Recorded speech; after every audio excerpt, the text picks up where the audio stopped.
दोस्तों, नवरात्रि आते ही हम सब अपने घरों में जौ जरूर बोते हैं।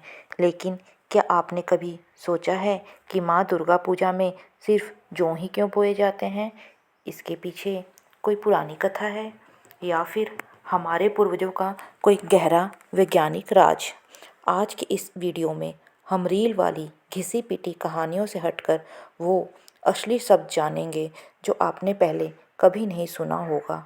हमारे पुराणों खासकर ब्रह्म पुराण में बताया गया है कि जब ब्रह्मा जी ने इस सृष्टि की रचना शुरू की तो वनस्पतियों में जो सबसे पहली फसल इस धरती पर उगी वो जौ ही थी। इसलिए जौ को पूर्ण धान्य माना जाता है। शास्त्रों में जौ को अन्न ब्रह्मा का रूप भी कहा गया है। नवरात्रि के पहले दिन इसे बोना सृष्टि के उस पहले दिन को सम्मान देना है जब जीवन की शुरुआत हुई थी। यह इस बात का भी प्रतीक है कि हम हमेशा अपनी जड़ों और प्रकृति के प्रति आभारी रहें। पौराणिक मान्यताओं के मुताबिक जो सिर्फ एक अनाज नहीं बल्कि भविष्य का आईना भी है। माना जाता है कि नवरात्रि के इन 9 दिनों में जो जिस तरह उगते हैं वह हमारे साल भर की सुख समृद्धि का संकेत देते हैं। अगर जौ बिल्कुल सफ़ेद रंग के उगे हों तो घर में सुख शांति आती है। अगर यह 2-3 दिन में ही तेजी से हरे भरे हो जाएं तो समझिए माँ दुर्गा का आशीर्वाद आपके घर पर बरसने वाला है।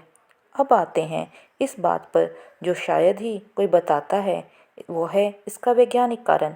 हमारे पूर्वज बहुत बड़े वैज्ञानिक थे। नवरात्रि के वक्त ही फसलों की बुवाई होती थी।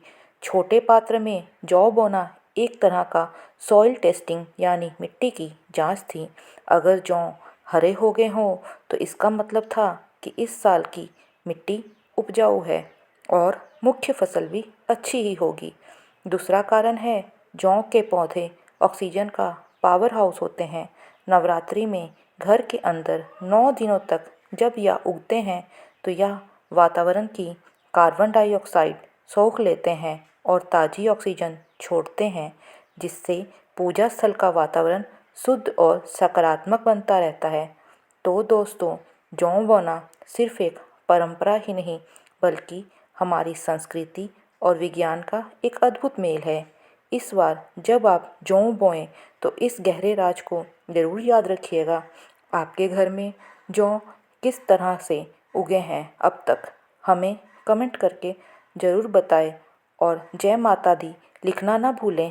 वीडियो की जानकारी अच्छी लगी हो तो इसे शेयर ज़रूर करें और ऐसे ही एक्सपर्ट कंटेंट के लिए चैनल को सब्सक्राइब ज़रूर कर लें। जय माता दी।